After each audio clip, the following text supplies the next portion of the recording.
AP CM Chandrababu కాసేపట్లో తిరుమలకు చేరుకోనున్నారు. తిరుమల శ్రీవారి వార్షిక బ్రహ్మోత్సవాల సందర్భంగా స్వామివారికి సీఎం చంద్రబాబు సతీ సమేతంగా పట్టు వస్త్రాలు సమర్పించనున్నారు. రాత్రికి తిరుమలలోనే బస చేస్తారు.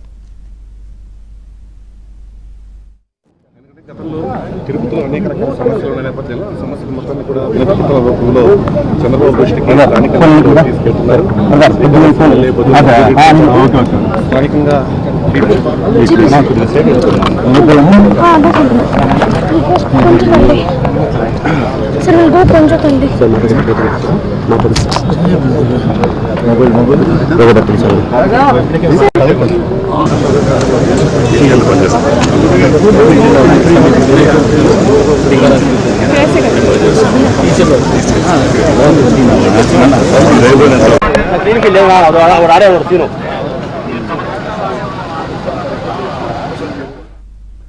శ్రీవారి బ్రహ్మోత్సవాల్లో మొదటి రోజు జరిగే ధ్వజారోహణం కార్యక్రమంలో ముఖ్యమంత్రి చంద్రబాబు పాల్గొంటారు.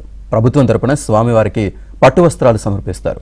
అనంతరం మాడవీధుల్లో జరిగే పెద్దశేష వాహన సేవలో పాల్గొంటారు. రేపు ఉదయం పాంచజన్యం వెనుక నూతనంగా నిర్మించిన వకులమాత నూతన కేంద్రీయ వంటశాలను చంద్రబాబు ప్రారంభించనున్నారు. ముఖ్యమంత్రి తిరుమల పర్యటన నేపథ్యంలో పోలీసులు భారీగా బందోబస్తు ఏర్పాట్లు చేశారు. తిరుమలలో చంద్రబాబు పర్యటనకు సంబంధించి పూర్తి సమాచారాన్ని మా కరెస్పాండెంట్ దినేష్ లైవ్లో అందిస్తారు. దినేష్.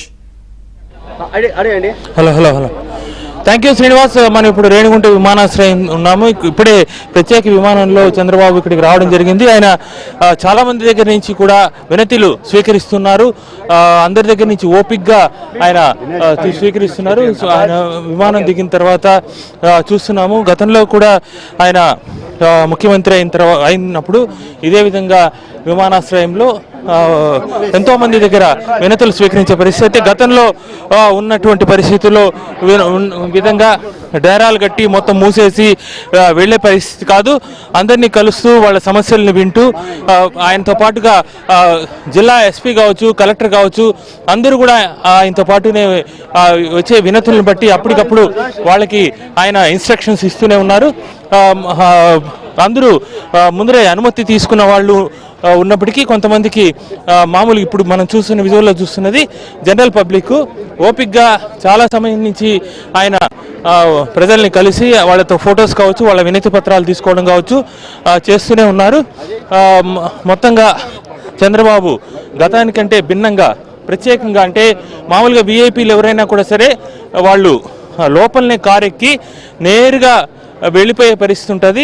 అందుకు భిన్నంగా ఆయన లోపల నుంచి బయటకు గేటు దగ్గర వరకు వచ్చి అక్కడికి వచ్చిన తర్వాత కారు దిగి నడిచి వస్తూ ప్రజలతో మాట్లాడుతూ వాళ్ళ వినతి పత్రాలు తీసుకుంటూ వచ్చేటువంటి దృశ్యాలు మనం చూస్తున్నాం రేణిగుంట విమానాశ్రయంలో.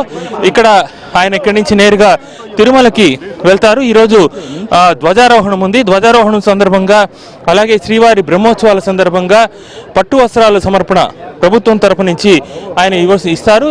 అందుకోసమని ప్రత్యేకంగా కుటుంబ సమేతంగా, గతంలో కూడా ఆయన ఎప్పుడు వచ్చినా కూడా కుటుంబ సమేతంగానే పార్టిసిపేట్ చేస్తున్న సాంప్రదాయము అదే విధంగా కొనసాగిస్తూ ఆయన ఈరోజు వచ్చారు. ఫ్యామిలీ మెంబర్స్ అంతా కూడా ఇతర కార్లలో ఉన్నారు. ఆయన ఇక్కడ వచ్చి వినతి పత్రాలు తీసుకుంటూ అందరితో మాట్లాడుతూ వస్తున్నారు. ప్రతి ఒక్కరిని పేరు పేరున పలకరించే పరిస్థితి. చాలా వరకు ఈ యొక్క సంస్కృతి లేకుండా ఇబ్బంది పడినటువంటి పరిస్థితి గతంలో. కనీసం గంటలు ఎదురు చూసినా కూడా పలకరింపు లేకుండా అనేక పార్టీలో ఉన్నటువంటి కీలక నేతలు వ్యవహరిస్తున్నటువంటి పరిస్థితి. అందుకు భిన్నంగా చంద్రబాబు ఇక్కడ ఉండేటువంటి వాతావరణానికి, ప్రజల్లో ఉండేటువంటి వాళ్ళని కలవాలనేటువంటి ఆశకి ఆయన స్పందిస్తున్నారు. ముఖ్యంగా చంద్రబాబు పట్టు వస్త్రాలు సమర్పించిన తర్వాత ఆయన నేరుగా శ్రీవారికి అంటే బేడి ఆంజనేయ స్వామి గుడి ఏదైతే తిరుమలలో ఉందో ఆ ఆలయం దగ్గర నుంచి ఆయన లోపల వరకు పట్టు వస్త్రాలు ఆలయ సాంప్రదాయం ప్రకారంగా లోపలికి తీసుకువెళ్ళి అక్కడ అర్చక స్వాములకి అప్పచెప్తారు. ఆ తర్వాత ఆయన ఆలయం వెలుపలకు వచ్చి పెద్దశేష వాహనంలో పార్టిసిపేట్ చేస్తారు. ఆ తర్వాత రాత్రికి తిరుమలలోనే బస చేసి రేపు మళ్ళీ తిరుమలలో కొన్ని ఇంపార్టెంట్ కార్యక్రమాల్లో ముఖ్యంగా సెంట్రలైజ్డ్ అన్నదాన ప్రిపరేషన్ క్యాంటీన్ ఉంది. అంటే తిరుమలలో వచ్చే భక్తులకి సరైనటువంటి ఆహారం, అంటే ఇబ్బందులు లేకుండా, ఆకలితో లేకుండా ఒక నాణ్యమైనటువంటి ఆహారాన్ని ఇవ్వడానికి ప్రతి సెంటర్లో కూడా అలాంటి, అంటే ఒక సెంట్రలైజ్డ్ కిచెన్లో తయారు చేసి అది అందరికీ అందుబాటులో వచ్చే విధంగా చేసేటువంటి ఒక దీన్ని ఆయన ప్రారంభిస్తారు. ఆ ప్రారంభించిన తర్వాత మళ్ళీ రేపు ఉదయం 8:55కి ఈ రేణిగుంట విమానాశ్రయానికి చేరుకుని రిటర్న్ వెళ్ళేటువంటి పరిస్థితి ఉంది. ఇప్పుడు ఆయన ఇంత దూరం వచ్చిన తర్వాత ఇప్పుడు ఆయన కారు ఎక్కి వెళ్లేందుకు ఇక్కడి నుంచి ఆయన చూస్తున్నాం మన దృశ్యాలంతా కూడా. పోలీసులు అయితే మాత్రం పూర్తి స్థాయిలో పటిష్టమైన భద్రత ఏర్పాటు చేస్తున్నారు. దారి పొడిగ్గా కూడా పూర్తి స్థాయిలో నిన్నటి రోజు కూడా ట్రైల్ రన్ కూడా నిర్వహించి ఎక్కడ ఎలాంటి ఇబ్బందులు కలగకుండా చేసినటువంటి పరిస్థితి ఉంది. చంద్రబాబు ఇప్పుడు కుటుంబ సమేతంగా వచ్చి తిరుమలకి బయలుదేరుతున్నారు. ఆయన బయలుదేరుతున్నటువంటి దృశ్యాలు కూడా మనం చూస్తున్నాం. కారులో ఆయన బయలుదేరుతున్నారు చంద్రబాబు. మొత్తం ఆయన ప్రతి ఇచ్చినటువంటి రిప్రజెంటేషన్స్ కూడా కారులో చూస్తూ వెళ్ళేటువంటి దృశ్యాలు, అంటే కొన్నిటిని ప్రత్యేకంగా ఆయన తీసుకున్నారు చేతికి, కొన్ని అధికారులకు ఇచ్చారు, వాటిని కూడా ఆయన పరిశీలించే దృశ్యాలను మనం చూస్తున్నాం. మొత్తంగా పూర్తి స్థాయిలో భద్రతా నేపథ్యంలో ఆయన బయలుదేరి వెళ్ళేటువంటి దృశ్యాలు చూస్తున్నాం. చంద్రబాబు భద్రతా నేపథ్యంలో ఆయన బయలుదేరి వెళ్ళేటువంటి దృశ్యాలు కూడా చూస్తున్నాం. కుటుంబ సభ్యులు కావచ్చు, అందరూ కూడా వెనకాల ఉండేటువంటి కార్లలో బయలుదేరుతున్నారు. మొత్తం కాన్వాయ్ అంతా కూడా మనం చూస్తున్నాం. రేణిగుంట విమానాశ్రయం నుంచి వాహన శ్రేణి బయలుదేరినటువంటి దృశ్యం. ఇప్పటికే కుటుంబ సభ్యులు కూడా అది కారులో ఉన్నారు.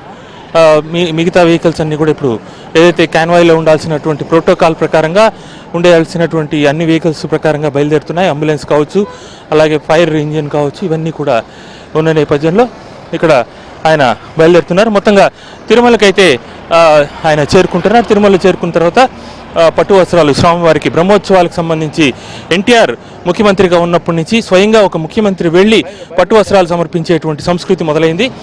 ఎన్టీఆర్ మొదలుపెట్టినటువంటి సంస్కృతిని ఆ తర్వాత చంద్రబాబు కొనసాగిస్తూ కుటుంబ సమేతంగా వెళ్ళి ఇచ్చే సంస్కృతిని ఆయన చంద్రబాబు ప్రవేశపెట్టారు. చెప్పాలంటే మనవడితో సహా కూడా వెళ్ళి ఇచ్చినటువంటి పరిస్థితి. దేవుడికి అన్నదానానికి కూడా ఒకరోజు దేవాంశ్ పుట్టినరోజు రోజు మొత్తం అన్నదానం కూడా అయ్యే ఖర్చంతా కూడా ఇచ్చేటువంటి దీన్ని కూడా ఆయన కొనసాగిస్తున్నారు ఇప్పటికి కూడా. అది తాజా పరిస్థితి.